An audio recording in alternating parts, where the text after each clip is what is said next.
Welcome back to Fossil Ridge Games. Today we're going to be talking about Drax, specifically tips and tricks on deck building.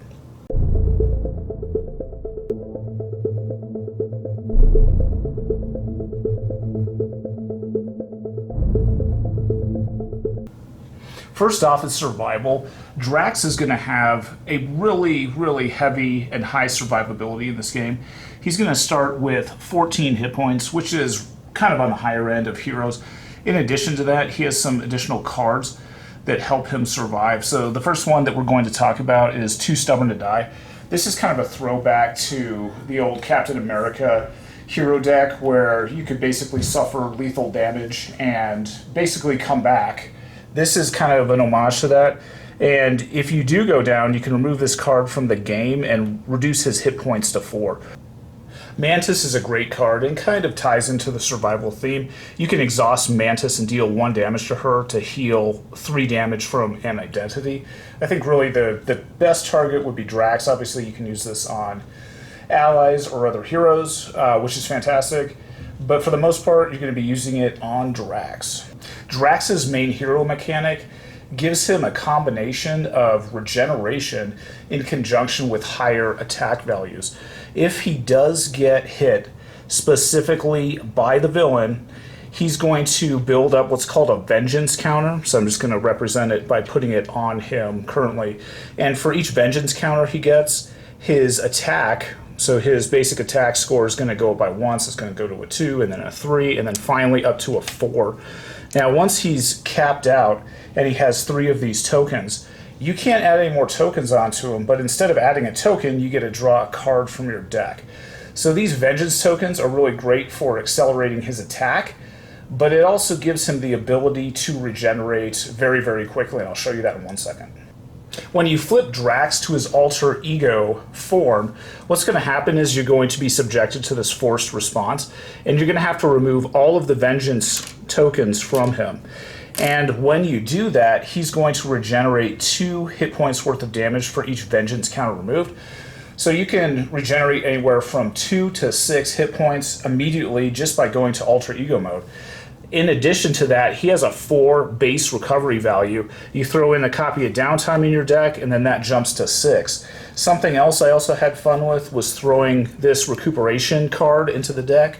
So when you are flipped over and you are in your alter ego form, you can play this card to heal what's equal to your recovery. So if you do have Downtime out, you can gain 6 back, or you can gain 4 back right away.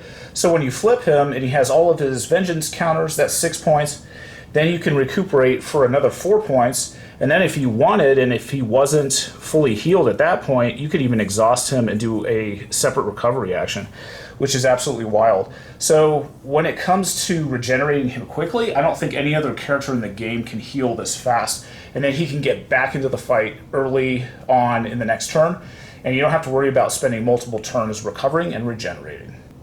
Vengeance tokens work on Drax to also increase his card drawing, but only when he has 3 vengeance tokens present on him. So for the most part of the game, he's going to only have a hand size of 4. And for anybody that's played Marvel Champions for any period of time, everybody knows that Thor and the Incredible Hulk can be very challenging characters to play based upon that hand size of 4. So here what we're seeing again is a character with a hand size of 4, and you really kind of get inhibited a little bit when you play a character with a hand size of 4. So for deck building recommendations, always go for cards that have lower resource costs. It's very difficult to bring out a cost 3, and it's almost impossible to bring out a cost 4 card early on in the game when you're playing somebody like Drax, Thor, or the Incredible Hulk. So when you are deck building, try to keep your resource costs on your events and your allies, your upgrades, and your supports either at 0, 1, or 2 resources. This will help you immeasurably be able to bring out stuff onto Drax, and you won't have to worry about that bog down and that low hand size. In addition, there is 1 copy of the Theft Mastery that's present, and once you make a basic attack with him, which is great because you're going to be building up these vengeance tokens on him, then it allows you to draw cards. So that's a fantastic mechanism in conjunction with his extra vengeance tokens. So keep that in mind when you're playing, that although he does have a hand size of 4 and it's very limited, there are ways around it. The Drax hero cards come with 2 different daggers. Drax is a pretty solid melee character in the game, and so I'm going to show you some aggression cards that I think that combo really well with him.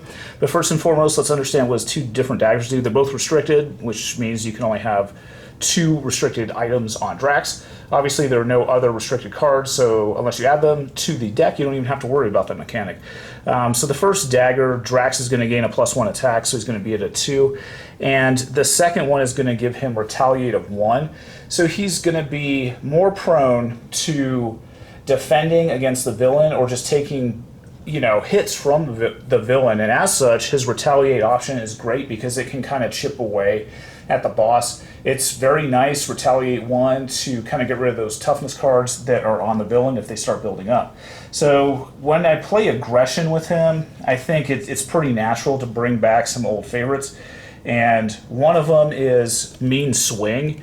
And this goes well in the deck, and this is an aggression card. It's a 0-cost event. You can actually exhaust a weapon, upgrade on the hero, and then your hero's going to get a +3 for the attack. So what's kind of cool about it is that he has 2 daggers, 2 knives actually on him. So they're already built into the deck. You don't have to worry about weapons. The next card I really like playing is Skilled Strike. This is also a 0-cost event, which is great for a character with a low hand size, just like Drax. This is going to add +2 to your basic attack.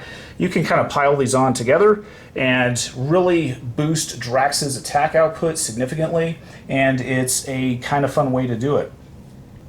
And while we're talking about basic attacks, let's go ahead and look at Knife Leap. There are 2 copies of this card in the Drax deck, and I think this really combos well with the 2 aggression cards that we also have out. It's really along the same themes. We're boosting our basic attack value. This one is going to give him a +5 attack, and it's also going to gain Overkill and Piercing, so you can just literally smash through those toughness cards, and Overkill. So if you want to wipe out a minion and then splash that extra damage onto the villain, this is a great way to do it.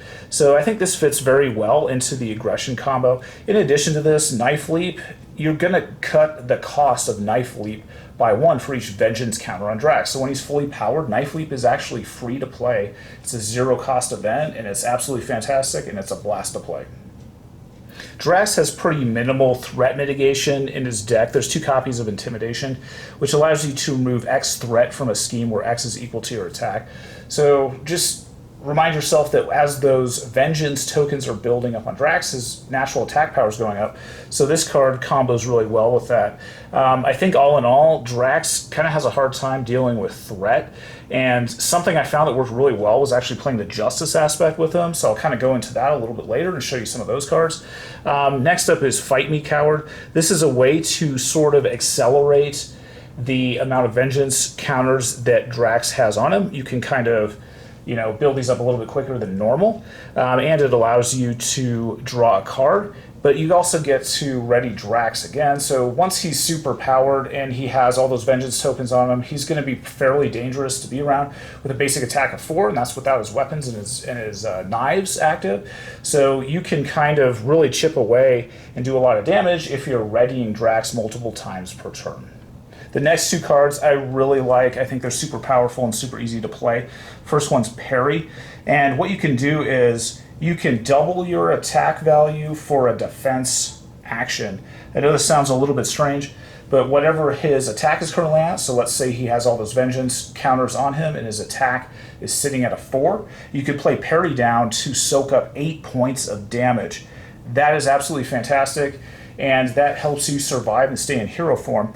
The next one is Payback, and this is just like a riposte or a counterattack sort of card that once the villain attacks you, you can just counterattack and smash the villain for your attack value. I really like these cards. You see some of these that are present in the protection aspect, and this kind of goes along nicely with that theme. I had fun playing Justice with Drax, kind of from the perspective and the standpoint of, since he has those vengeance tokens, he kind of has a kind of beefy attack value kind of built into him already, and then you can use that to regenerate his vengeance tokens to regenerate life points really quickly. So it's almost like he's a little bit of a hybrid between an aggression and a protection aspect already. So I kind of felt like if I throw in Justice, it was a really balanced character and it was really fun to play. So while you're playing Drax in general, there's a lot of these cards in Marvel Champions where you can just simply exhaust the card to generate a resource for that given action. So since this is Justice one, it generates a resource. It's just going to generate a mental resource for a thwart event. Now remember that while Drax has kind of that low hand size, it's hard to keep resources in your hand. So when building for Drax, I recommend putting these cards in. You can only have one out at a time, but there's one for the aggression aspect, the justice aspect, and also the protection aspect. So if you want to kind of do some alternate resources with him, this is what I suggest putting with him. As I mentioned before, Drax is really fun to play, specifically with Justice. So here are 3 cards that I used with him, and please note that these are all very cheap events. And in conjunction with the last card that I showed you, which is this one right here, which gives you that free resource, these go really well. So if you're generating that one resource, you can play multitasking or clear the area basically for free every turn. And then Impede is a great card. You can just keep recycling this card over and over again. So Drax with cheap Justice cards goes a long way.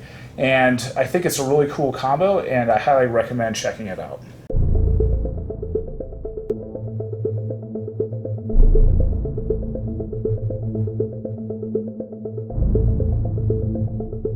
The Drax deck that comes pre-made is a protection deck, which I think is pretty cool. Here are some of the cards that I really enjoyed playing with Drax. Specifically note that these are very cheap to play, so Counterpunch, as I mentioned before, since his attack is going to be a little bit higher than normal, when you're soaking up those enemy attacks and you're taking damage from them, you can counterattack and hit them for your attack value. I also really had fun with bait and switch when playing the Drax deck. If the villain attacks you, you can remove 4 threat from the main scheme. It's kind of natural that you want the villain to be attacking Drax because he's going to be building up those vengeance tokens. And then this is a newer card. This is Subdue, which I thought this worked really well with Drax also. It just lowers the attack value of the enemy by 3. It allows you to build up those vengeance counters pretty quickly and effectively because you're not going to be taking much damage, so you can stay in hero form for a long time and you can sustain those attacks against the villain. Deflection is a card that comes in the Drax deck, and I just kind of want to talk about it really quickly. This is a great card. It's a 2-cost event, and you can prevent up to 5 points of damage to your identity, and as a consequence of that, for each point of damage reduced, you have to flip a card and throw it into your discard pile from your draw deck. So you're going to cycle through your draw deck really quickly, but Deflection is a great way, especially for those kind of squishy characters, to stay in the game a lot longer. So for deck building, this is going to go out to other heroes, not necessarily Drax, but think of all of your sort of low hit point characters that you want to play protection with, but it's just their hit points are so awful that you can really get torn up. I think Deflection is a great card, so you can go back through your collection and add it to some of those protection decks where you're playing with lower hit point characters, and I think it works really, really well. When you play the leadership aspect with Drax, the thing that's going to hold you back is his low hand size. So resources are going to be somewhat of an issue for you to play. So a lot of the allies that you want to play out onto the table, which obviously leadership is very intensive on, they're going to be kind of difficult to play. So kind of what I recommend is that if you stay sort of with the Avengers line of allies, you can use the Quinjet to slowly put out your characters and to slowly put out your allies over the course of the game. And you're not going to be spending huge amounts of resources. You have to be a little bit more strategic and, you know, take a lot of hits from the villain until you start bringing these out. But essentially for 1 point, you can start putting tokens on the Quinjet and you can bring out a lot of these higher cost allies very cheap. So that's something that I recommend. You can even bring out the 4-cost allies fairly effectively while using the Quinjet. Here's a basic card that I found also worked pretty well with Drax. This is called Assess the Situation. It's a 0-cost event, And what you can do is you can increase your hand size by +1 till the end of the phase. So think of it as you throw this into your discard pile and it allows your next hand size to be 1 bigger. So you can kind of surge a little bit on the next turn and have a hand size of 5, which can be somewhat helpful for Drax if you want to bring out a larger card, if you want to bring out a larger support or upgrade. To sum it up, Drax is a really cool and creative character. I'm always amazed and surprised how each hero in Marvel Champions Living card game feels completely different to play. Drax is no exception. So when you're playing him, just understand that he has a high survivability. He's great for players that like to take a beating and also kind of get enraged when you're taking a beating. So those vengeance counters are going to build up. His power is going to build up. He's going to get more and more aggressive the more damage that he takes. Just be sure to offset his hand size deficit with some of those resource cards and put cheaper cost cards into your deck. Don't try to go into the 4 to 5 range. Even the 3 range is pretty difficult to bring out. Stay in the 0, 1, or 2 resource cost for a lot of his cards. So to sum it up, he's really cool to play, and I think he's pretty versatile. I think my favorite aspect was Justice, so I'll probably use that as the example deck this time. So feel free to pause the video and take a look at it. I want to thank you all for joining me today for this Drax deck building video. As always, have fun gaming.